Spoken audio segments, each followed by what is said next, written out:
Thank you, Mike, for tuning in and coming on the show, all the way from New York City. Yeah, definitely.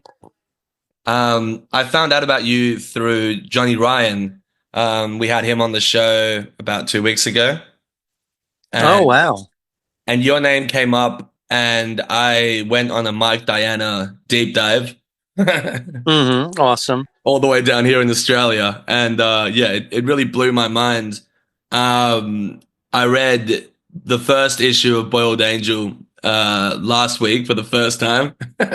Oh, wow. That's wild. And I can say that, like, I'm 28 and I was mostly raised here in Melbourne, Australia. And I've seen a lot of stuff, but to this day, that issue definitely holds up. And and I read in I don't know which part of it, but there was a bit where you invited readers to send you mail, and you said, sending you anything in the mail from Siamese heads to fruity pebbles. Um, I remember I used to get weird stuff in the mail, not any severed heads or anything, but yeah, sometimes people would send like candy bars, I know there was someone, I think they were in New Zealand and they sent like these protein bars. Someone I knew in Greece, they sent like ouzo, like the drink called ouzo, Oh yeah. like a licorice kind of tasting drink, maybe like anise. So you had list like readers from all around the world, basically. Yeah, I had one. There was also contributor Bill, went by the name Bill Kill. He was in Atlanta, Georgia, and he worked for a factory that would construct the displays for store windows for Macy's. Right. And he would always like take my artwork and like make stickers and like put it on a piece of like colored plexiglass and like construct these kind of sculptures. I was always collecting weird stuff. And do you still have a lot of that stuff to this day? Oh yeah, too much of it. But it started when I was young. My father was a science teacher and he gave me his collection of like animal skulls and like stuffed animals and stuff. Right. He had a lot of crazy stuff, and I always liked that kind of thing. That's pretty interesting. Like taxidermy kind of stuff at such a young age. Um, Yeah. were your parents shocked or like quite approving of what you ended up doing with your comics? I mean, they were definitely shocked. Yeah.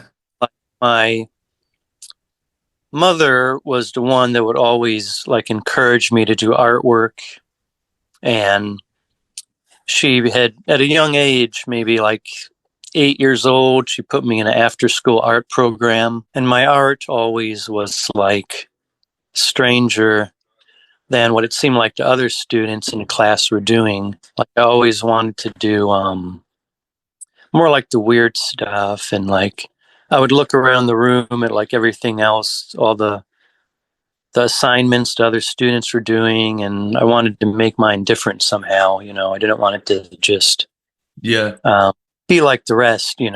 And but sometimes it would get me in trouble at an early age. Even one of our assignments, and I think this was even in kindergarten, was to draw a family portrait, and I drew the whole family without any clothes on. Wow. So you were on it. You were switched on from an early age. Yeah, I just didn't know any better because to me nudity wasn't bad yet, and teacher came behind me and said, "Oh, well, this is nice drawing, but where are their clothes?" And I started thinking about it. Um, and I erased all the genitals and put like clothing on them, but you could still see the pencil marks, Yeah. underneath. And then we had them all displayed for the open house when the parents came in. And my father noticed. He said, "Oh, you drew us naked?" And I said, "No, no, I just did not." But that's kind of when I, not saying it was wrong, but there's things that you shouldn't draw, in a It's way. interesting because like people, you see it a lot in movies where like a kid gets sent to the principal and it's because of what he drew, you know? I've seen it in more movies than I can remember. It's like, why, what's going on at home? Is like Right. the follow-up question. Uh, wow, that's so crazy though, because like again, in history, right? And since you got sort of charged with what did you get charged with? Obscenity for drawing. Publishing, distributing, and advertising obscene material. And the advertising charge was because in issue number 7, I said, well, make sure to look out for the next issue. And they were calling that advertising. And eventually that was dropped in the appeals court. Um, but obscenity is weird. Florida's weird with the obscenity laws there. It's just basically a way to get around the Constitution, because supposedly when I was young, I always felt like, oh, we have the freedom of speech and, we can say what we want, but it's not quite true. It depends where you are. But I was definitely like in one of the worst places I could have been at that moment in Florida. Yeah. Just like really small town mentality, even though the town was all the small towns there, they kind of grow so big that it's just like one big strip mall. But it's still that small town mentality, and they come after you, if they want to. So Yeah, I've been to Florida once and it's strange. I have no memory of of it at all. Like at all. Like I don't even recall when I tell people I've gone to the US and I've been a fair bit. I blank it for some reason. I think I went to Disney World. I think that's what I did. I don't think there was anything else. probably, most likely, Yeah, but that's so interesting that all this happened in like the 90s, right? Because even looking at how progressive, I guess, cinema was in the 70s and 80s and 90s as well in the US. Like I was watching Midnight Cowboy yesterday and I couldn't believe that that movie was made in 69. And I was like, why is it that drawings hold this, ethereal kind of weight to people? I'm not too sure why. yeah. I mean, when I was going through my court situation and I had to talk to the lawyer, kind of they were saying that in written books, you open a book up and you see a page and it's a lot of words typed or whatever. It's not the same thing as like a magazine or comic, you know. I mean, because I was not doing pornography, I didn't feel like, because it wasn't real pictures or anything, but that's kind of like the same law they tried to get me with. My lawyer was a First Amendment lawyer, but I was the first artist that he had defended. He was defending strip club owners and dancers, saying that stripping is freedom of speech type thing. Um, and there was a constant battle in Florida, like they love their strip clubs there and the whole money and the business, but there's a constant struggle with like the religious people and people being against it, and gives them something to do to like try and close places down. And, they're like looking at magazines, these X-rated magazines to go and buy them. I say, well, why are you buying the magazines if you don't want to see it? Oh, well, we got to look to see what's there to know. Yeah, right. It's like, why are you Like, even oh, looking crap. in the first place? Yeah, exactly. Wow. Yeah. I think it's just the fact that like maybe people build up an idea of what is sort of acceptable, even what's not acceptable. Like there's a threshold to what they can tolerate. And maybe when they see something that's associated with children in any way, shape, or form, like as in like not that the material is made for kids, but like a comic book is something that at that point in the 90s, a lot of kids would have been reading heaps of comics, a lot of teens, so they would have probably Yeah. used that front as like they were probably like, we can't take down the strip clubs, but you know who we can take down? Mike. Yeah, Which is crazy, exactly. man. Like you were 24, right? Oh, I was 23 when I was charged. And yeah, it was weird because I got a summons in the mail for the charges and had to go to court to plead guilty or not guilty. And when I showed up, to the courthouse, there was a whole mob of protesters against me, television reporters, Wow. newspaper reporters, and they had heard about it in the newspaper, and the newspaper is just all about selling fear in a way, the way the news works, Yeah. especially in Florida at that time, I think. And these, protest groups come out and they're like, all right, what can we, try to save the world or whatever? And Mm. what can we be against? I mean, they didn't really know that I actually didn't sell any copies in Florida, you know. It was all out of state that I was sending them. The only copy that was sold in Florida was to the undercover officer when he ordered it through the mail under a fake name. Yeah. That's insane. It was weird. That's so weird. And that hasn't ever happened to anyone since you as well, right? No, I don't believe so. Wow. Yeah. I mean, once in a while, I would meet someone and they would say, they live somewhere or another. And they would say, oh, I tried to get in trouble on purpose for the publicity. Oh, yeah. Like they drew the horrible things and they couldn't get in trouble. And I said, well, you weren't living where I was in Largo, Florida.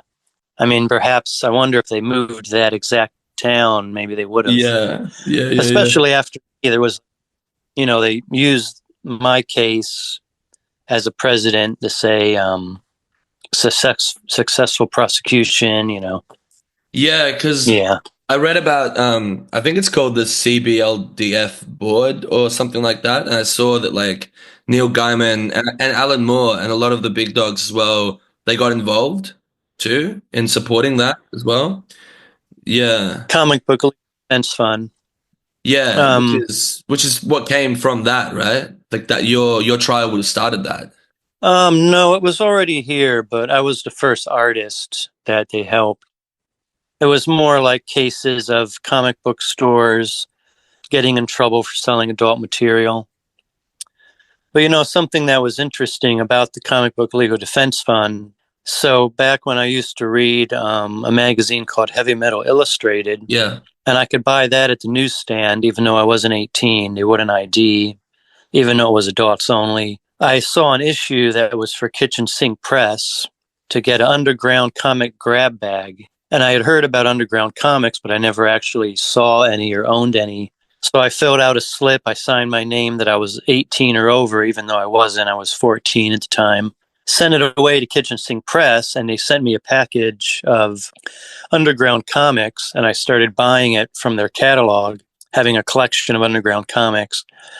Well, I didn't know at the time that that was Dennis Kitchen, who was also an artist, and he became a publisher, and he was the owner of Kitchen Sink Press. So Dennis Kitchen had sent me the books way back then. And also Dennis Kitchen, he started the Comic Book Legal Defense Fund.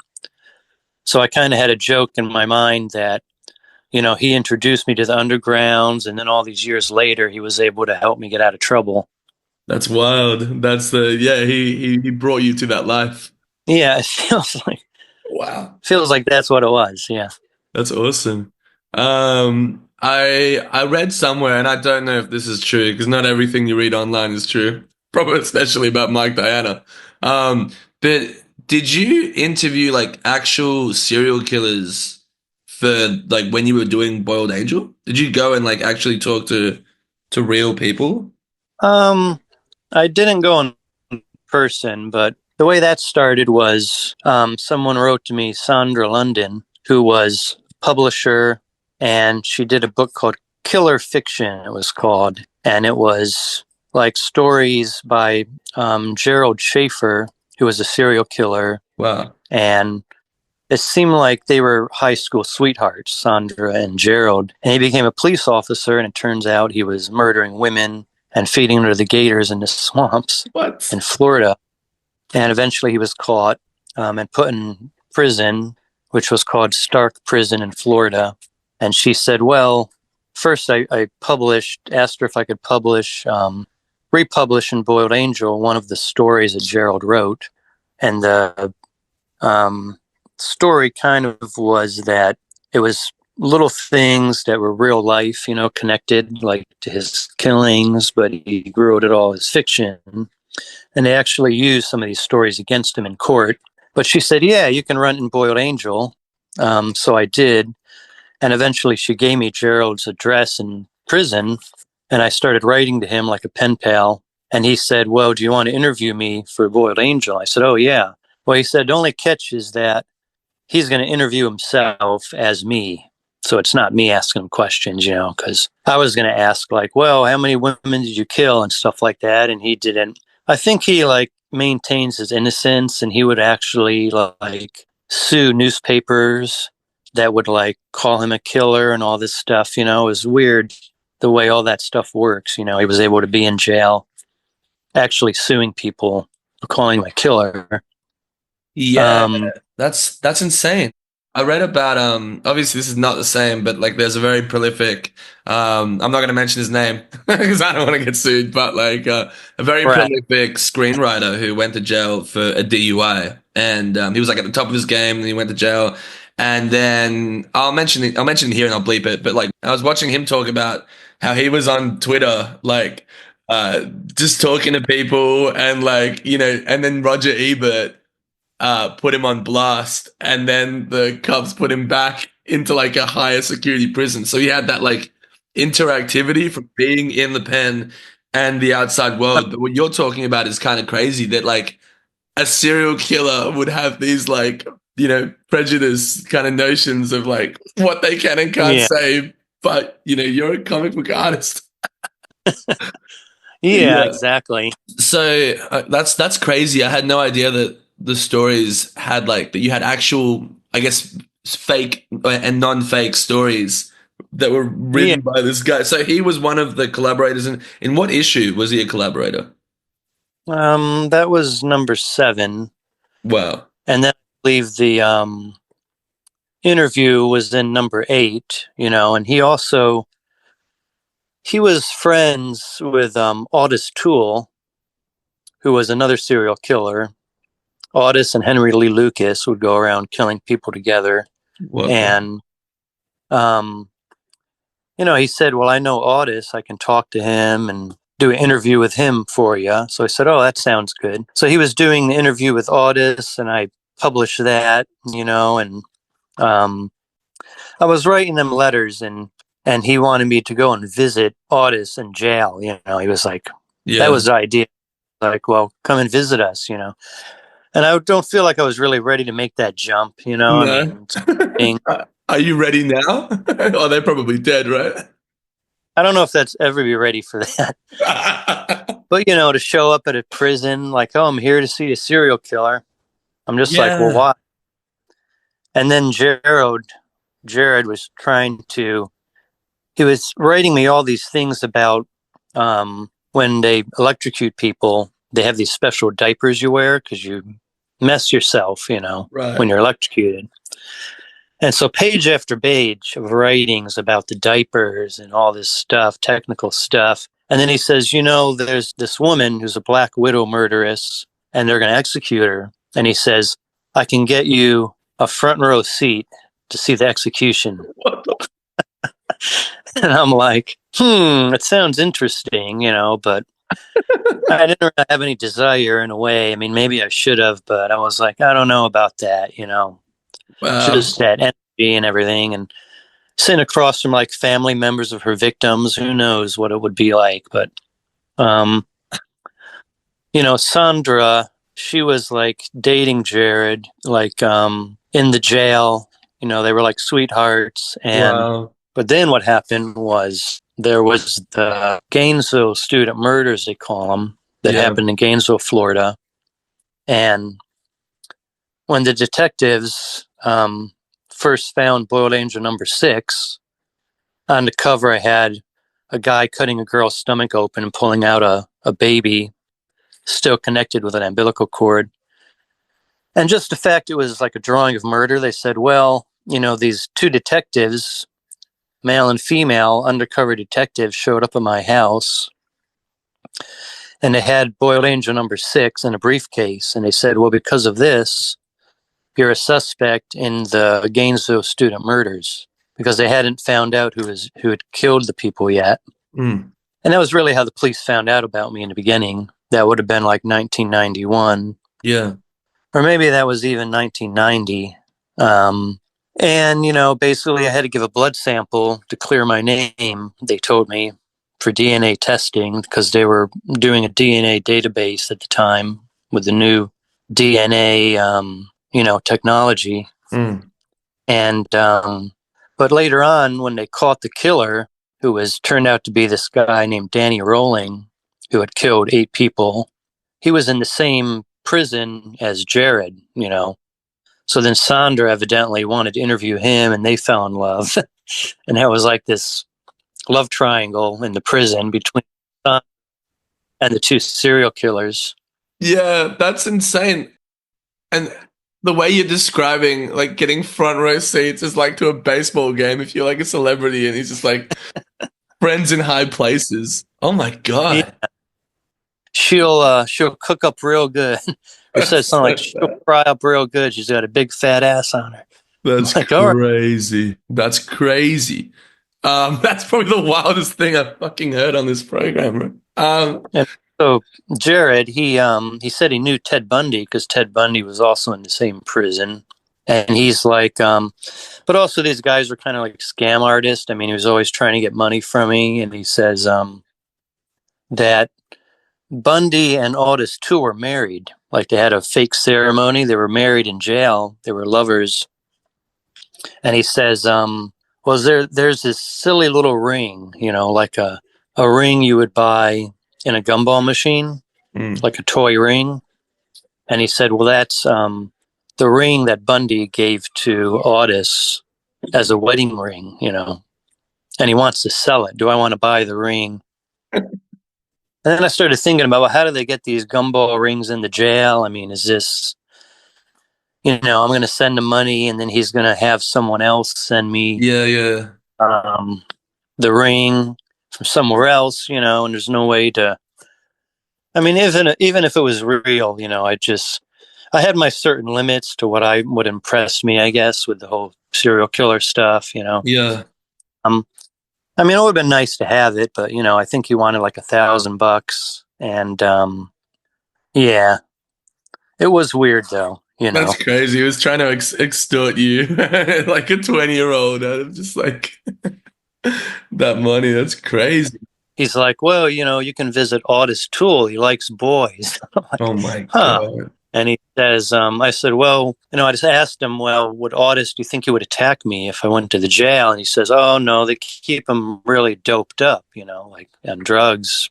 And so I talked to Sandra about it. I'm like, well, you know, what's going on with Otis, visiting him in jail?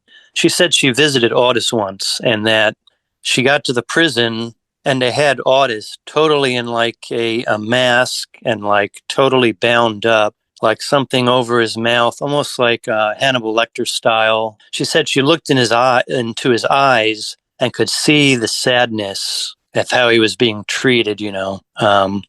And she couldn't help it. She just instinctively thought, I have to give him a hug. So she gave him a hug, but that's against the rules. And they pulled him apart, put Otis away, and said, what'd you say to him? What'd you give him? And blah, blah, blah. And that was the end of the visit right there. Jesus Christ. Yeah. Oh my God. That's some heavy stuff, man. So I read somewhere as well, maybe it was a similar article or same article, like, did you did they make you take a journalism elective after all this, like when you were on probation? Yeah. Well, that was the judge just trying to like figure out what to do, because this wasn't like, hadn't happened before, like this kind of trial and punishment. So I think he was just trying to like come up with things. Yeah. And when I went in for sentencing, he had a big stack of letters on his podium or his desk or whatever they call it. And he said, "You see this stack of letters? This is from concerned citizens of Pinellas County writing me to ask me to put you in jail." And then he said, but I had no previous record, so I got probation and a fine. But yeah, one of the crazy things about the probation requirement was I wasn't allowed to draw. Mm. And also, I had to take a journalism ethics class because part of the defense about me doing these serial killer interviews and everything, I said that I considered myself a journalist and I wanted to like report on stuff. Hmm. And so that was for that. He said, well, if you want to be a serious journalist, you have to take a journalism ethics class and learn how to do it properly. Wow. And in the journalism ethics class, they're talking about you how to avoid getting sued. That's what that's all about. And I ended up doing that at NYU because I had moved to New York when I was on probation. Or actually, my probation was on hold, but my case was on appeal. And I thought, well, I'm just going to get out of Florida. And so I moved to New York City. And the day after I arrived in New York, which was like a day after my birthday, that's when I got the call. My father said, oh, they're looking for you here. And the conviction was upheld and it denied any further appeal. Oh my God. Yeah, they were just, as my lawyer put it, he said, well, they're tired of hearing from us, so they just deny it. Wow. What the hell? Yeah, it was So weird. have you been back there since? Yeah, I have been back. I mean, I went there a number of times when, I don't know, maybe 4 times I had visited Hmm. when I left. I was still on, um, well, when I moved to New York, my probation got screwed up because I didn't pay all the fine.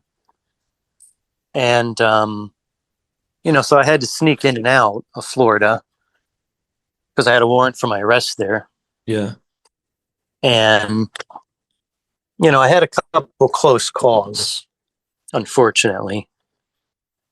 Yeah, But yeah, that definitely sounds like super stressful. Especially like I don't know if you're somebody who has anxiety or whatever, but like that's so uh, much stress. Like I'm, like and I've been trying to watch the documentary. I've been trying to get all my friends to watch it. In Australia, it's kind of hard to get the new the documentary on that. unfortunately, it's hard now everywhere because it was on Amazon and then the director wanted to take it off until we sold it to Blu-ray, but it hasn't happened yet. So, yeah. Yeah, I'm super excited to see that documentary. Like, it genuinely is just like it's an incredible like artistic like statement and story, and just yeah, I think especially down here, like a lot of artists would definitely appreciate the way, even just the way it's told. Like, do you got Jello Biafra to narrate it as well? Oh, yeah.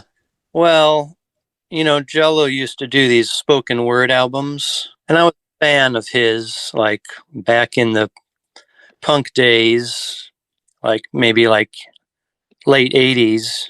And um, somebody had sent me one of his spoken word pieces where he mentions Boiled Angel and he says, hey, did you hear about the guy in Florida that got arrested for doing his comics and whatever?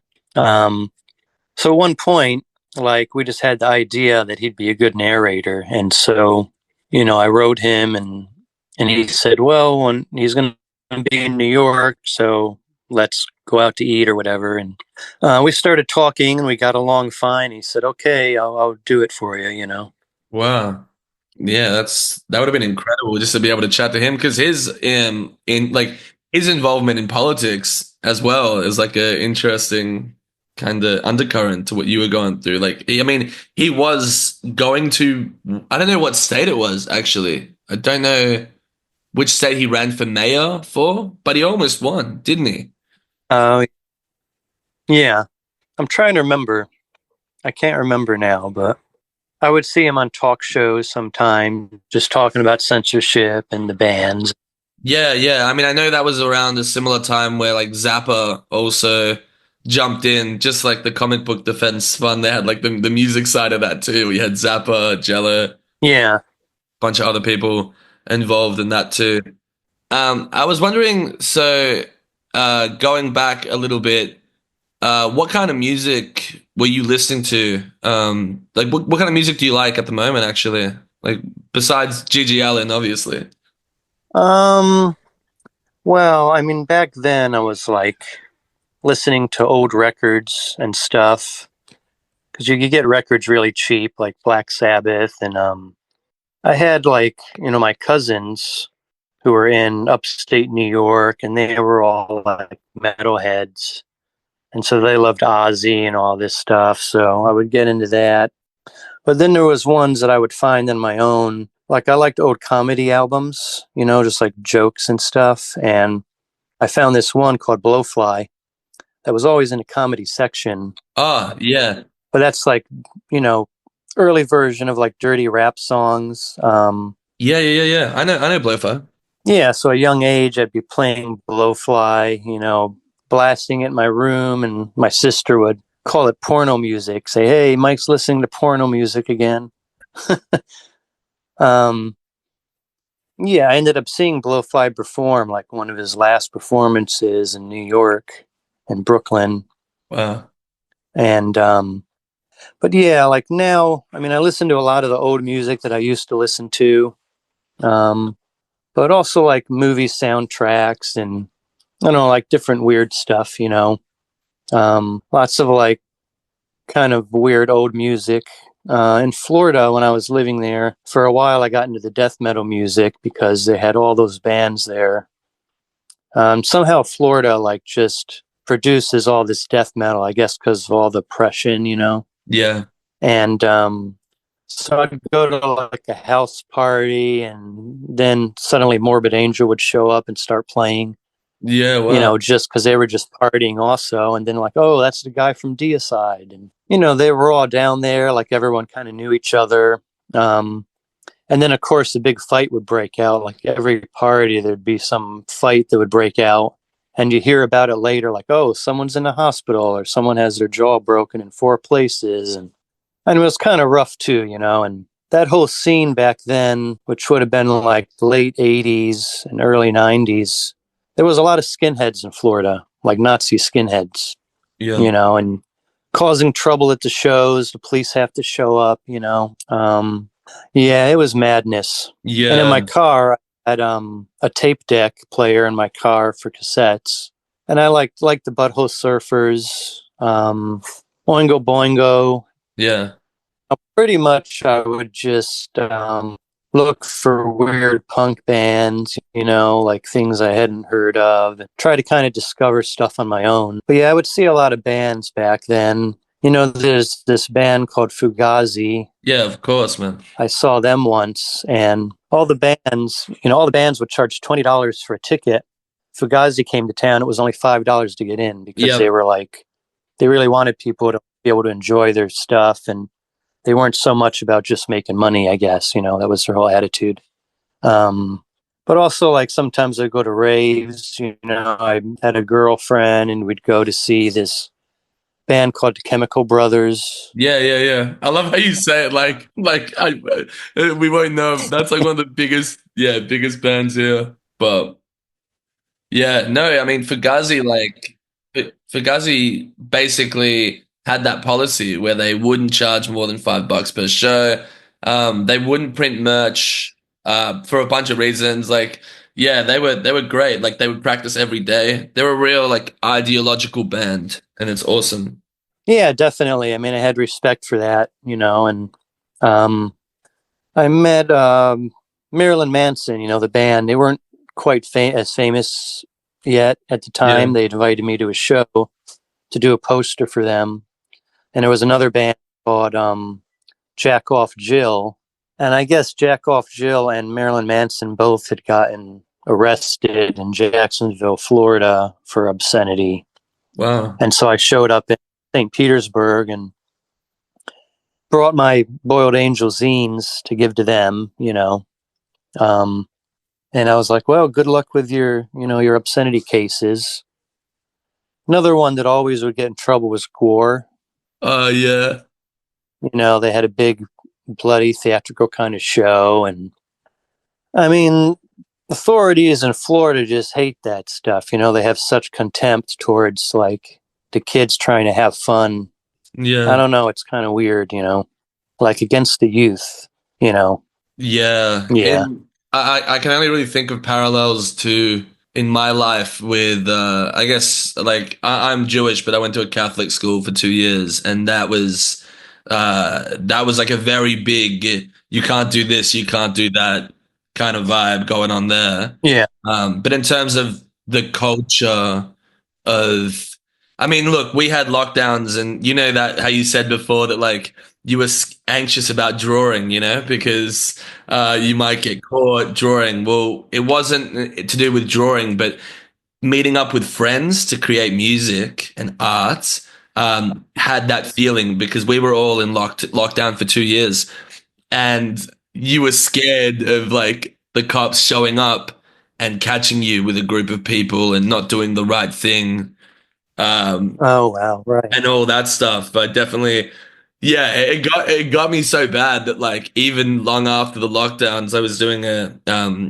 album commission and I was drawing in my car, and somebody actually opened the door to my car, like where I'm sitting, and I like fully like fucked up the drawing, and it was just somebody thinking it was their car. But I was like fully under the impression it was like a cop or something like that. So I was thinking Right. about that before. Yeah. Yeah, but I think the culture here doesn't suggest that like you can do crazy outrageous stuff, because I think the global internet culture now is much more centered on like being a people pleaser, rather than having fun and all that stuff. Yeah, definitely. It was strange, that similar kind of feeling in Florida because, their idea of artwork is like a nice painting of a sunset or a pink flamingo. It's not the weird kind of art, even though in St. Petersburg, Florida, there's a Salvador Dali museum. Right. And me and my mother would go there, a number of times. And some of his paintings are pretty weird, like nightmare type paintings. Yeah. But yeah, there's just this kind of like unwritten code that you have to like, act a certain way. And if you're going to be different, you're a punk rocker or a metalhead, Mm, um, you're going to have problems. The police, they have their people that they profile. mm, And I never really considered myself as a metalhead when I was young, but I always had real long hair. yeah. So I just fit into that, you know, criteria for them. Um, I would always get pulled over on my bicycle, by the cops. And then when I had my car, I'd get pulled over all the time in my vehicle. Yeah. And I started to rebel, and I even put blue lights in the eyes, connected to the brake lights. Yeah. Yeah. And, but that would get me pulled over too, So, I mean, you try to rebel and, one thing after another. But yeah, like a serial killer, for example, looks like a normal person. So they're going to get away with it, Yeah. you know. Yeah, it's so true. I mean, having long hair, even here with the cops, like having long hair isn't a good thing. If you're a guy, like it definitely causes a bit of a ruckus, I would say. Yeah. Still to this day, it is a sign of rebellion. I mean, like to this day, like I grew my hair out because at school, anytime it would go further than my ear, I'd basically get like scolded, And so the first thing I did when I finished school was grow it out as long as I could. So it is Oh, definitely a yeah. sign of that. Um, I wanted to go back in regards to the Dali Museum and sort of talk about some of your art influences. I don't know if you've ever been. Have you been to Australia before? No, I've always wanted to go, Yeah, we but have a no, I never have. museum, the museum, the National Gallery of Victoria, and it has, like recently, pardon me, recently we had a new thing taken into the exhibit, and it's sorry, I'm dying, Mm. and it's a giant Dali couch. I don't know if you've ever seen one of those before. Oh, I Big, don't think so. big, Wow. giant Dali couch the size of a bed, and it's shaped like a pair of red lips. And Wow. so me and my mates are actually in the process of creating a sort of conceptual Mm. performance art installation where we recreate those the exact couch, but we just walk it from one side of the the gallery's entrance to the other and see what happens. I can't imagine Huh. it'll end too well. But Wow. because I speak Spanish as well, we're just going to speak in Spanish. So when we're trying to justify our innocence, most people won't understand. But anyway, Right. back to back Wow. to the That's Dali awesome. set. What other like fine artists are you interested in? What other art influences did you have? Um, Francis Bacon with like the weird Hmm. portraits, and like Goya, Yeah, that having like the weird demons and kind of twisted, weird sexual stuff.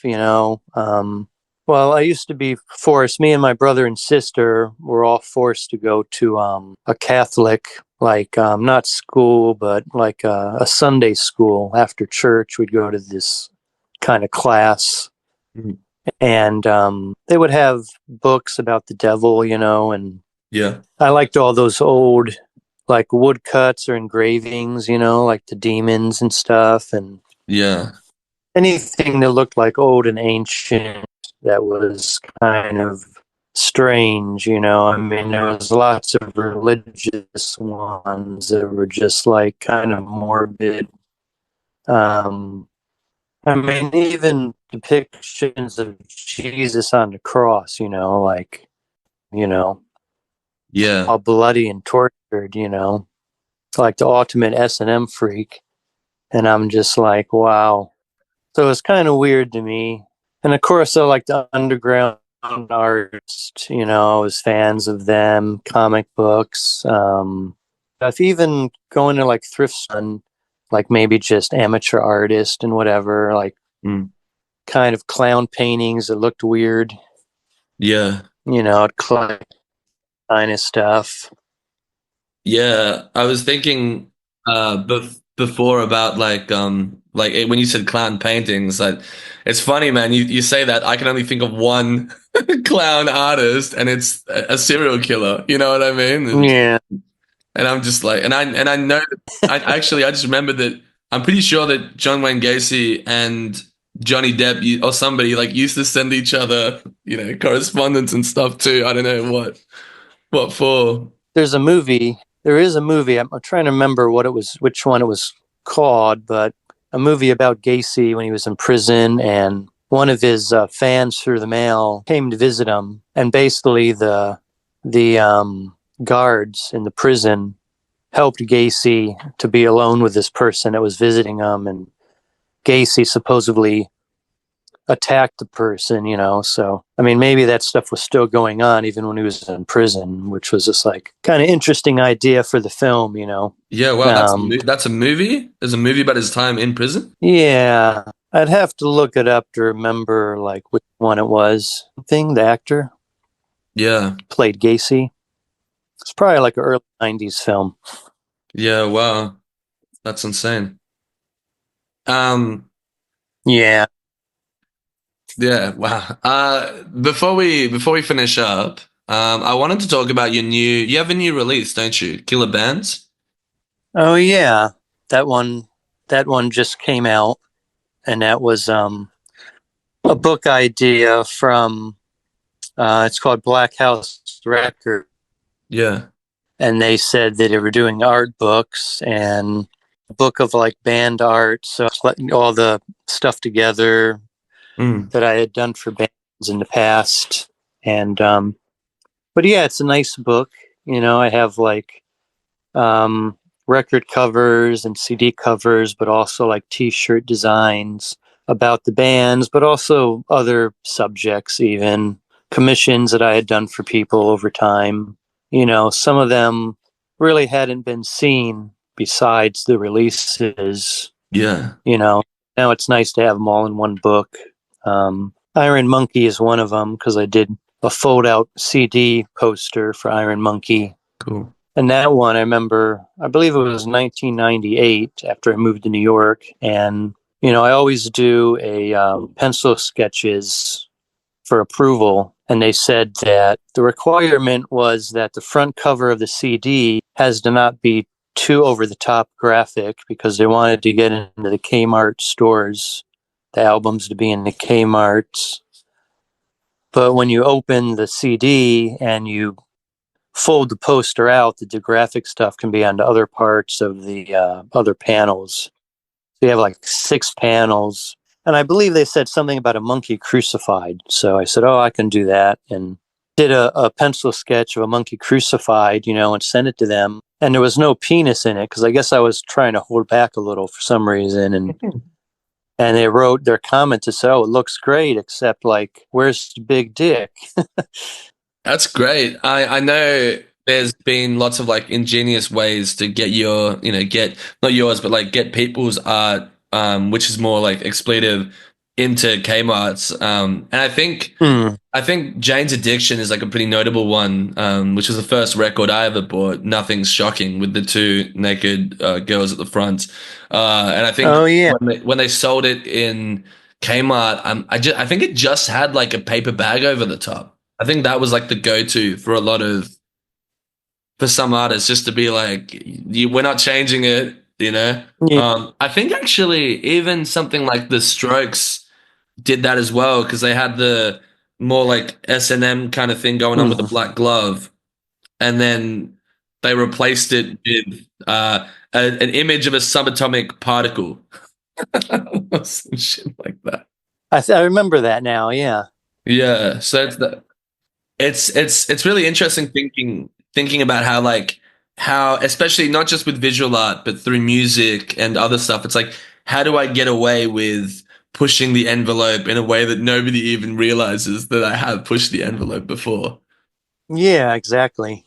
Before they Um, realized it, you know.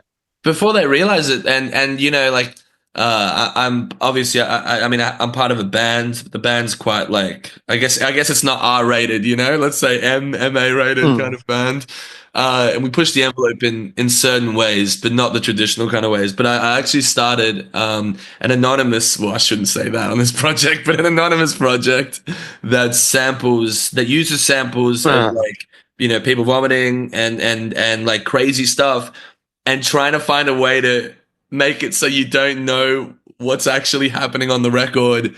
But the fact is that if you do include somebody vomiting on your record, it adds a certain element of sort of danger to the music, in the atmosphere, right.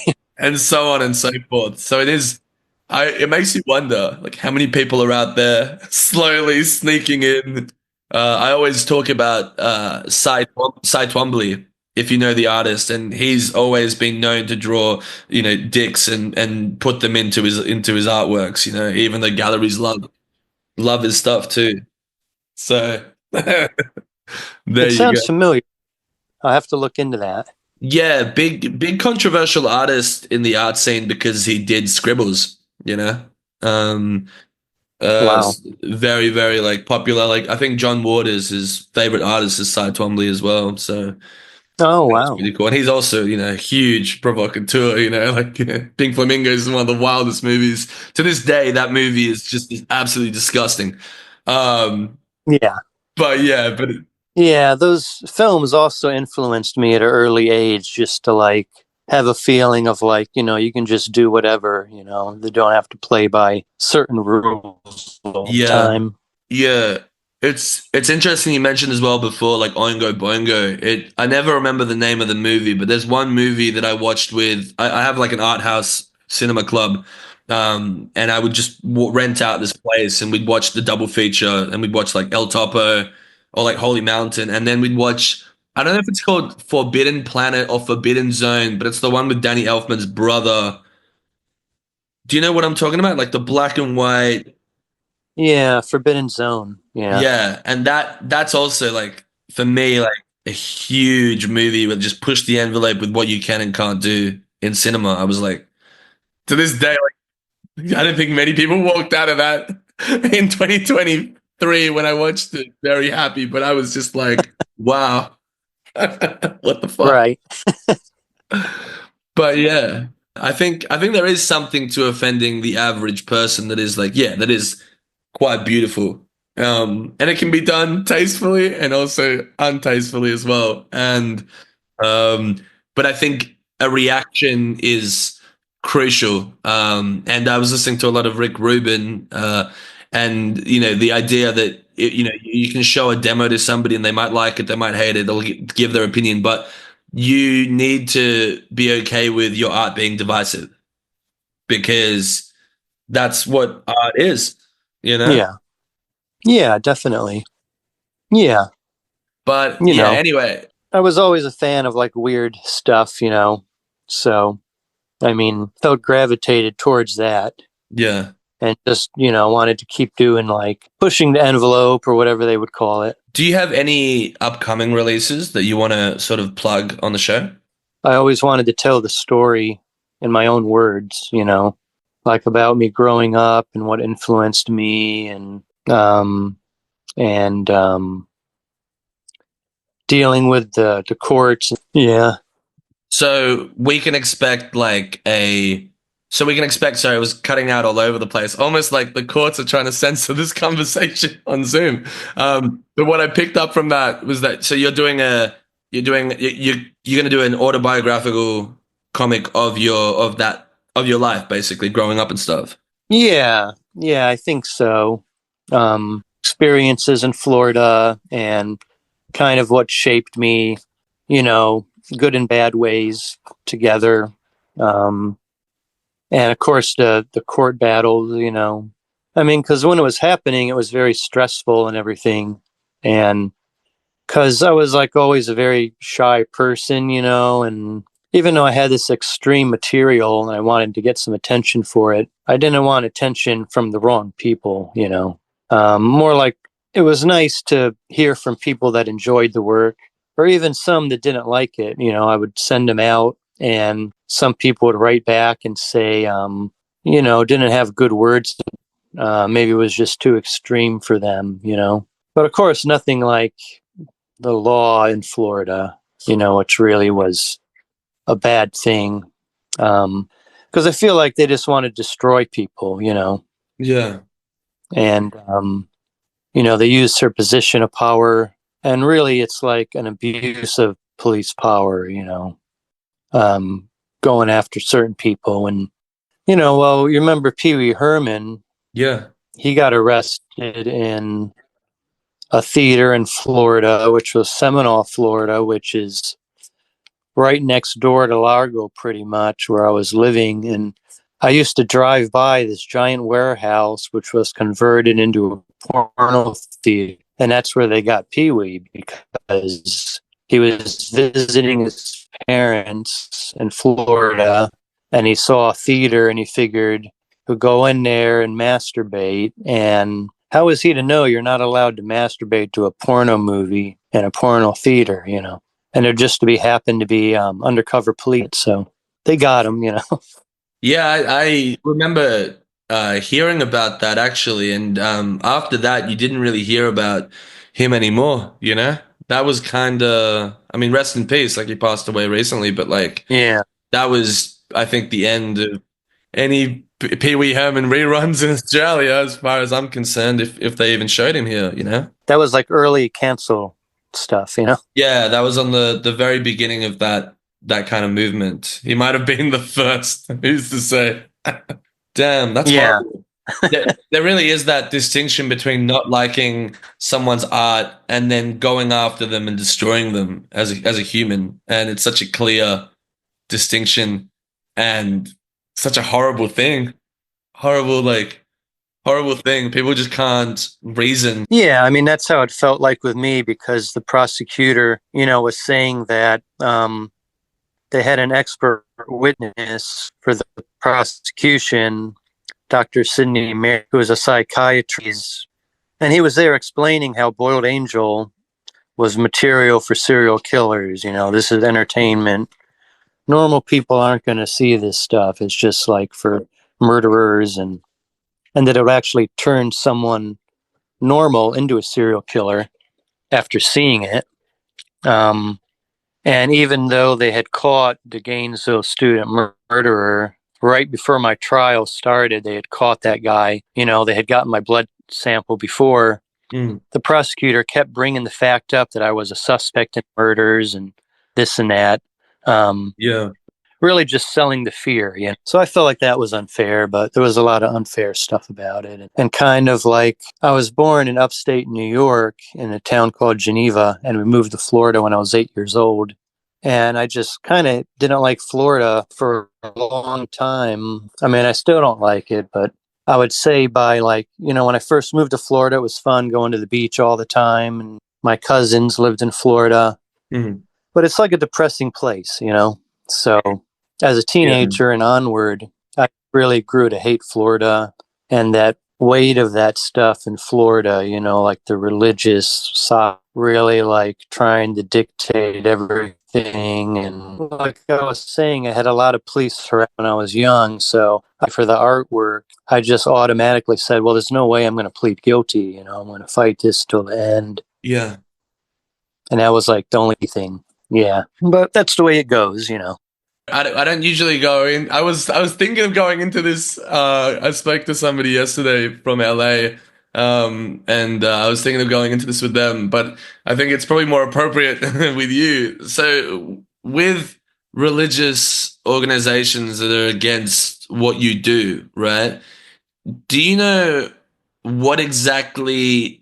Obviously, corrupting the youth is something that a religious organization is going to be fearful of in general, no matter what. But did they ever have evidence for actual satanic cults in Florida that they could ever ground it on? Is that a thing in America that's legitimate to the point where a religious organization is like, yes, this is a real thing. This is a threat. Um, Man, that I know of, I don't think so. Yeah. It doesn't seem like it. Um, it was all like, you know, more about the bands and just, I mean, like the bands kind of say it more as a joke, you know. Mm. I didn't feel like they were really Satan worshippers. You know, it's just like, um, I mean, I imagine it was more like the people in power that were into that stuff, you know, like maybe like the big bankers and that kind of stuff, you know. Yeah. Yeah, it was weird, you know, because I never saw anything like that. Kind of selling that fear and ends in the horror movies, you know, like all those early slasher movies that I was a fan of were all censored heavily because of the Catholics being in the ratings board, and they kind of had control at the time. And a lot of those have come out uncut now, so you know, all these years later, I can finally like see what was cut out of some of them.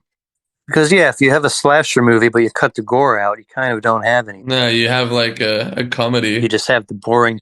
Yeah, doesn't really work, you know. No. Um, yeah, so it's just like I guess they were just more like going after an idea, you know, what they thought. Um, I mean, another part of it is like people have that feeling like they really want to make a difference or they want to really do something, you know, and I think they were just misguided. Yeah. You know, they're like going after the wrong people because they don't. I mean, really, they hate like Hustler magazine and that kind of stuff, but they don't have the power to go against that kind of Yeah. big business, you know. Yeah, yeah. So someone like me doing a fanzine, that's like an easy target for them. For sure. You never You see the know, doing big 300 copies of like a you'll never see the big people in power getting in zine. trouble for anything really, but it's always the people that they can reach, you know. And in Instagram, it's also like that too. It's always the people within a certain level of followers. You won't see somebody with 100,000 followers getting into trouble, but you'll see somebody with 10,000 followers or 3,000 followers or 300 followers getting into trouble as well. Yeah, exactly. I got my Instagram, like my old Instagram account got deleted. That's what Johnny Ryan said as well about his. He said his got deleted once before too when he had 100,000 followers. Yeah. Yeah, that's what happens, you know. I mean, it's a crazy world, you know. It's a crazy world, and we're living in it. Yeah. Well, thank you, Mike, for chatting with me for an hour. This has been a wild a wild hour, and I've really appreciated chatting with you. Yeah, definitely. Yeah, it's good to talk about it. If you ever come down to Australia, let me know as well. Oh, yeah, definitely. I'm going to try to do that, you know. I mean, I've been thinking about it for a while, and every now and then I'll meet someone from Australia and they'll say, oh, yeah, you got to go to Australia. Yeah, I'm getting out of Australia for a little bit. I'm going to Europe in about a month to do more of the podcast, and then actually to NYC and LA in May and June. But then I'll be back later in the year. Wow. Well, let me know when you come to New York too. For sure, for sure. Grab a beer, hang out for a bit. Yeah, definitely. Awesome. Well, thank you, Mike. I wish you the best and enjoy the rest of your afternoon. Catch you later.